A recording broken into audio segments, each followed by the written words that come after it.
Question number 3. The rate of change of the voting population of a city with respect to time t in years is estimated to be. ये इसकी equation है।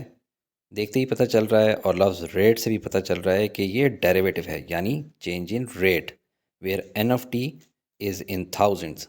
If N of zero is the current voting population, then how much will this population increase during the next 3 years. जाहिर है N of zero is equal to zero नहीं होगा, क्योंकि आबादी होगी तो उससे आगे मज़ीद वोटिंग पॉपुलेशन बढ़ेगी। यानी इस इक्वेशन का इंटीग्रल लेने पे जो इक्वेशन आएगी उसका ग्राफ ड्रॉ करने पे वो ज़ीरो से स्टार्ट नहीं होगा।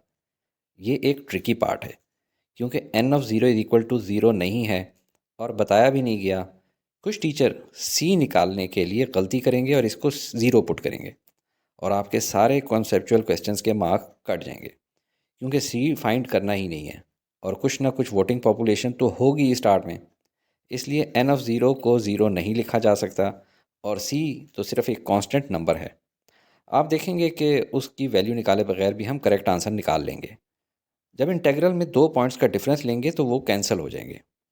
चलें, गिवन फंक्शन और बाद में जो इंटीग्रेटेड फंक्शन आएगा उसका ग्राफ दिखाता हूँ एडवांस में।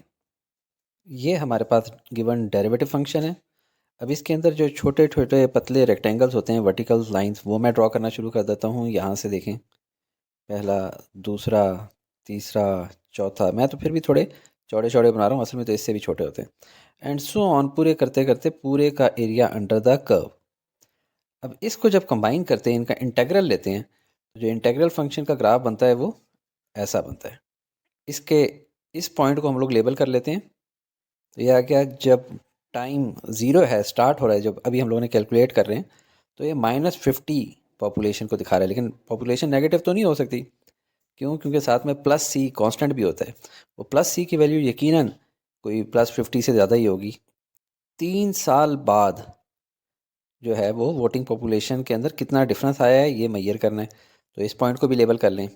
तो 3 साल बाद देखें यहाँ पे -5, और रही बात है थाउजेंड में होती है, तो -5000, -50 और -5। तो जब इसमें से ये माइनस करेंगे तो क्या हो जाएगा? -5 माइनस -50, यानी -5 + 50 हो जाएगा। तो वो बन जाएगा +45। यानी इंक्रीज़ कितने का हुआ है? 45,000 का इंक्रीज़ हुआ है वोटिंग पॉपुलेशन के अंदर। अब चलते हैं और जो हमें डेरिवेटिव इक्वेशन गिवन है उसको हम लोग इंटीग्रेट करते हैं। डेरिवेटिव इक्वेशन के नीचे जो dt है इसको हम दूसरी साइड पे ले जाते हैं और dn को हम dn ऑफ t लिख देते हैं, क्योंकि इंटीग्रेट करने पे जो n मिलेगा वो फंक्शन ऑफ टाइम होगा। अब दोनों साइड्स को इंटीग्रेट करें तो लेफ्ट साइड पे इंटीग्रल और डेरिवेटिव साइंस कैंसिल हो जाएंगे, सिर्फ n ऑफ t बचेगा। अब राइट हैंड साइड को कैसे इंटीग्रेट करें? क्या पार्शियल फ्रैक्शन बनाएं? नहीं, ये गलती नहीं करनी, सिर्फ टाइम ज़ाया होगा। मैं आपको क्वेश्चन 1 पार्ट जे में ये चीज़ समझा चुका हूँ कि ऐसी टर्म के पार्शियल फ्रैक्शंस बनाने पे फिर से वही फ्रैक्शन आ जाती है, तो ज़्यादा ये तो नहीं करना। तो अब करना क्या है?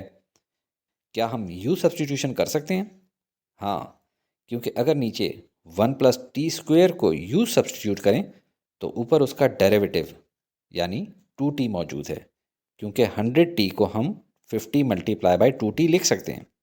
तो चलें यू सब्सटीट्यूट कर देते हैं। 100 की जगह हम 50 × 2t लिखेंगे, पर 50 एज कांस्टेंट बाहर लिख लें।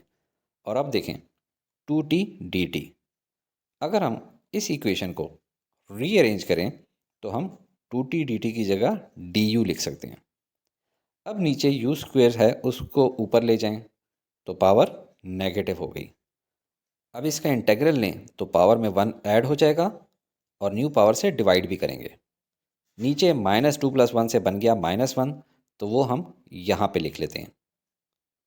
और u की पावर भी -1 हो गई, तो हम इसको पॉजिटिव बनाने के लिए u को डिनोमिनेटर में ले जाते हैं और u की जगह जो ओरिजिनल वैल्यू है 1 + t² उसको अब हम री सब्सटीट्यूट करेंगे और कांस्टेंट ऑफ इंटीग्रेशन +c लिखना ना भूलें। तो ये हमें मिल गया n ऑफ t। अब हमने n ऑफ 0 फाइंड करना है, तो इस इक्वेशन में t की जगह 0 पुट कर दें। फिर हम लोगों ने n ऑफ 3 फाइंड करना होगा, तो t की जगह 3 पुट कर देंगे। दोनों का जो डिफरेंस होगा वो इंक्रीज इन पॉपुलेशन होगा ड्यूरिंग दीज 3 ईयर्स। तो n ऑफ 0 को सिंप्लीफाई करें, -50/1 बना -50 + c, और n ऑफ 3 को सिंप्लीफाई करें तो -50 / 10 से बना -5 + c। अब दोनों का डिफरेंस लेना है तो -5 + c minus in bracket -50 + c, इससे बना -5 + c +50 और -c। यहाँ पे +c और -c कैंसिल हो गए तो 50 - 5 से बना 45 और आंसर थाउजेंड्स में है। तो increase in voting population during last 3 years हुई 45,000। यही ग्राफ में भी हमने देखा था कि इनिशियली -50, 3 साल बाद -5।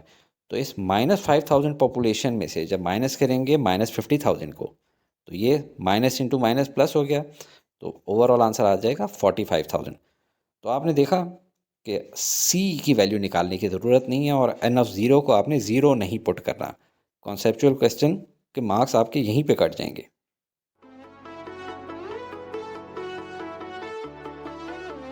Study with me, a learning experience.